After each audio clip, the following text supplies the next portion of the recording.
Comment trouver un bon locataire? Comment trouver le locataire idéal? En tout cas, dans cette vidéo, je vais essayer de vous donner des astuces, des informations pour vous aider à trouver votre locataire, si vous avez un bien locatif, bien sûr. Alors, effectivement, on a beaucoup de personnes qui nous disent, oui, mais je veux investir dans l'immobilier, mais j'ai peur que le locataire ne paye pas. J'ai peur que chaque mois, j'ai à courir derrière lui, qu'il ne paye pas mon loyer ou quoi que ce soit. C'est des choses qui peuvent arriver, ça je ne vais pas vous le cacher, c'est des choses qui peuvent arriver. Par exemple, au niveau des statistiques que l'on a en France, on a sur 100% du parc immobilier locatif, on a en général à peu près 3-4% de mauvais payeurs locataires. Donc ça vous laisse quand même 96% de personnes qui payent leur loyer. Effectivement, il peut y avoir des décalages, mais en tout cas qui payent leur loyer. Donc vous avez la chance de pouvoir avoir des bons locataires. Alors, je vais vous indiquer dans cette vidéo des petits critères qu'il faut prendre en compte, des petites astuces qui vont, je pense, vous aider justement à établir bien vos annonces et pouvoir trouver et sélectionner votre locataire. Alors, si vous ne me connaissez pas, je suis Patricia Touré, je suis investisseur immobilier en France depuis une quinzaine d'années et en Côte d'Ivoire aussi depuis une quinzaine d'années et j'aide la diaspora afro-caribéenne à travers ma structure immobilière Groupe CAM, KAM, à investir en Afrique, notamment en Côte d'Ivoire, en toute sérénité. Nous vous aidons aussi dans tout ce qui est prospection, diagnostic de biens, démarche administrative et gestion locative de vos biens se trouvant sur Abidjan. Donc, je vais mettre en barre de description toutes les informations. Vous avez aussi la possibilité d'aller sur notre site internet Groupe CAM, KAM, et de pouvoir trouver justement toutes les activités que nous proposons à la diaspora. Alors, donc, avant déjà de commencer à faire avant de commencer à paniquer, à se dire il ne va pas payer ou quoi que ce soit, l'idée c'est de, quand vous avez un bien, de faire déjà l'inventaire de votre bien. Déjà, qu'est-ce que vous avez? Est-ce que c'est un appartement, une maison, dans quelle zone il se trouve ou quoi que ce soit? Donc en général, si vous avez acheté, c'est que vous connaissez déjà. Faire l'inventaire de votre bien et surtout faire les réparations que vous pouvez faire pour ne pas que ça s'aggrave ou que le locataire qui est dedans ne prenne pas soin. En tout cas, faites un inventaire et puis commencez à faire les réparations de votre appartement. On va partir sur un appartement, un studio. Ensuite, quand vous avez commencé à faire ça, vous pouvez commencer déjà à écrire une annonce. Vous allez faire une annonce, une bonne annonce. Vous allez la mettre justement parce que sur le marché, vous avez énormément de personnes aussi qui proposent leurs biens à la location. Vous avez des professionnels qui le font pour des propriétaires et vous avez aussi les propriétaires qui font eux-mêmes aussi leurs annonces. Donc, vous avez pléthore d'annonces sur le marché, donc il y a une forte concurrence. Donc, il faut que votre annonce sorte un peu de l'ordinaire. Donc, c'est pour ça que c'est important de rédiger une annonce sans faute avec des informations bien précises. Ce que je vous conseille aussi, c'est de multiplier les différents canaux. Vous pouvez passer sur les réseaux sociaux, vous pouvez passer sur des plateformes professionnelles, je ne vais pas donner de nom ici, des plateformes professionnelles en ligne et ne pas hésiter à faire intervenir un photographe professionnel pour vous prendre de belles photos ou alors si vous avez un appareil photo qui peut prendre de belles photos, n'hésitez pas hésiter aussi à le mettre parce que souvent les gens cliquent justement en regardant les photos et puis aussi par rapport à la zone. Donc vous pouvez poster justement des photos du bien, mais vous avez aussi la possibilité de faire des photos de la zone. C'est-à-dire que par exemple, s'il y a des endroits touristiques, s'il y a des endroits assez spéciaux justement qui font l'attrait de la commune, vous pouvez aussi l'indiquer déjà en photo et aussi la mettre dans l'annonce. Donc c'est vraiment très important. Il faut mettre aussi effectivement le prix du loyer. Vous pouvez mettre aussi les conditions et les critères que vous demandez, notamment que, par exemple, que son salaire soit 3 fois supérieur au loyer. Vous pouvez indiquer aussi préférez quelqu'un qui soit en CDI, par exemple. Voilà, vous mettez les critères que vous voulez par rapport au locataire. Vous indiquez aussi les lieux de proximité, parce qu'il y a des gens qui achètent. Bon, là, pour un studio, est-ce que c'est à côté des écoles?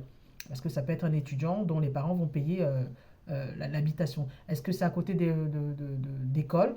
Citer quelques écoles. Est-ce que c'est à côté des transports? Ça, c'est très important parce que pour quelqu'un, pardon, pour quelqu'un qui a besoin de se déplacer rapidement et qui n'a pas de voiture, est-ce que c'est à côté des transports? Si oui, citer les transports. Est-ce que c'est à côté de certaines administrations? Est-ce que c'est à côté de certaines infrastructures, par exemple sportives, de parcs, de jeux, de centres commerciaux ou quoi que ce soit? C'est vraiment important de l'indiquer parce que ça va attirer aussi les locataires.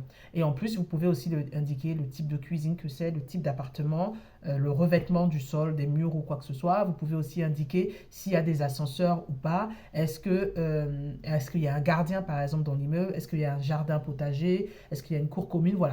toutes ces petites choses-là qui font que votre appartement se dénote par rapport aux autres et qui peuvent attirer la curiosité des personnes.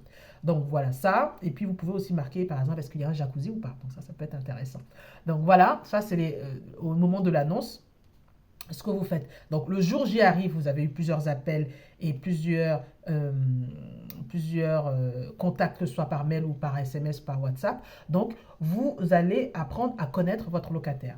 Chose que moi aussi je fais quand je prenais justement des locataires, c'est que quand vous donnez un rendez-vous avec le locataire, déjà quand vous l'appelez, écoutez bien la manière dont il parle, comment il s'exprime, est-ce qu'il est poli, est-ce qu'il répond selon vos critères, voilà. Donc vous allez jauger déjà au téléphone à sa voix et tout ça.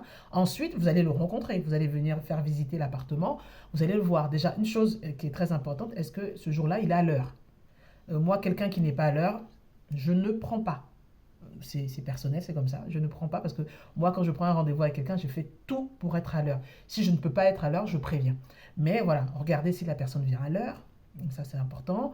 Comment la personne s'exprime, comment elle se déplace dans l'appartement. Donc, c'est des petites choses, comme on dit, dans la communication. Il y a la communication verbale et la communication non verbale. Donc, regardez la façon dont la manière dont la personne se déplace dans l'appartement, comment elle vous parle, est-ce qu'il est venu seul, est-ce qu'il est venu accompagné, est-ce qu'il fait des photos.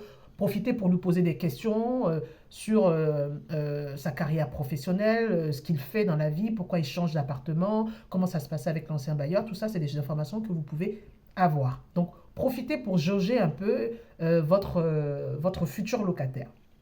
Ça, c'est très important parce que le feeling aussi joue beaucoup parce que c'est quelqu'un que vous allez rencontrer régulièrement. Et si demain, il y a une problématique d'impayé pour X raison, bah, voilà. Si vous prenez quelqu'un de colérique ou qui a l'air un peu trop actif ou quoi que ce soit, le jour où il y aura un impayé, il va falloir s'expliquer calmement. Voilà. Deuxième chose aussi, lui demander, vous avez la possibilité de faire une liste pour les locataires que vous pensez qui peuvent être corrects pour votre appartement, faire une liste avec ce que vous demandez hein, pour un dossier complet. Vous pouvez lui demander certains documents, forcément ce sera des photocopies, mais le jour où la personne va venir signer le contrat avec vous, vous lui demandez obligatoirement qu'il vienne avec ses originaux et vous allez comparer avec les photocopies qu'il vous a données. Donc, vous demandez la pièce d'identité, le passeport, vous pouvez demander aussi les 3 bulletins de salaire, les derniers bulletins de salaire. Vous pouvez demander aussi son avis d'imposition. En France, on peut demander l'avis d'imposition.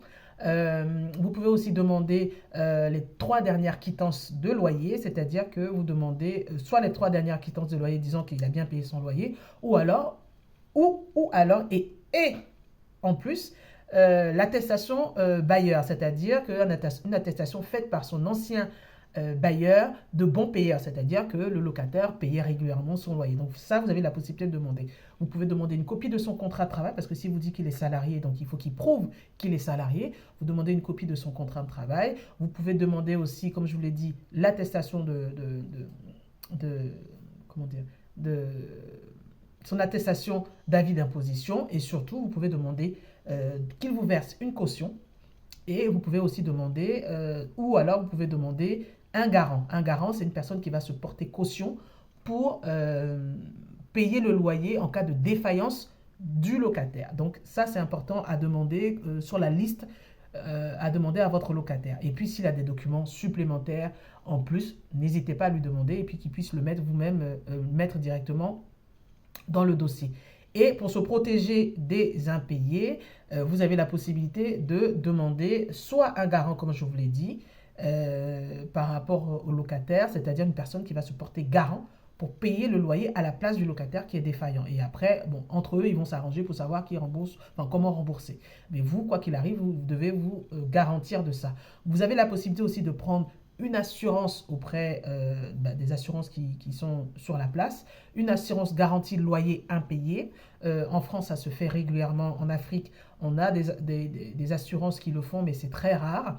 Mais ici, vous avez la possibilité de prendre une garantie de loyer impayé. Et pour les étudiants, par exemple, l'État a mis en place des garanties qui permettent que ce soit l'État, la commune ou le département qui prennent en charge cette garantie-là pour des jeunes. En général, ça va jusqu'à 25 ans ou 30 ans, voilà, ou jeunes premiers travailleurs. Donc, vous avez cette garantie d'État aussi. Vous pouvez demander aussi la garantie de l'employeur. Par exemple, vous pouvez demander à la personne qui vient dans votre logement qu'elle demande auprès de son entreprise une caution ou une garantie. C'est-à-dire que si jamais le salarié ne paye pas, bah, c'est l'entreprise qui paye. Donc ça, il y a cette possibilité. Et dernière chose que vous pouvez demander aussi, c'est la garantie bancaire. C'est-à-dire que la banque peut bloquer par exemple 1 ou 2 mois de loyer, et ce qui fait que soit 1 ou 2 mois de loyer, ou alors en cas d'impayé, la banque va bloquer justement le montant du loyer pour pouvoir payer le propriétaire. Donc vous avez toutes ces garanties-là que vous pouvez mettre en place parce que effectivement la gestion locative, trouver le bon locataire, c'est important, mais la gestion au quotidien de l'appartement et puis la gestion des impayés aussi va faire partie de votre lot. Effectivement, vous avez la possibilité d'avoir des locataires où il n'y aura jamais de problème. Le jour où il y a un problème, il va falloir pouvoir gérer. Donc, si vous avez mis toutes ces balises-là avant, vous allez pouvoir au moins vous assurer que vous ferez partie des 96% de personnes pour qui tout se passe correctement, bien. Donc voilà, c'est ce que je voulais partager avec vous. N'oubliez pas qu'avec le groupe CAM, vous avez la possibilité de pouvoir nous donner vos appartements maison en gestion locative, notamment en Côte d'Ivoire. Vous avez toutes les informations en barre de description et sur notre site internet groupecam.com. À bientôt.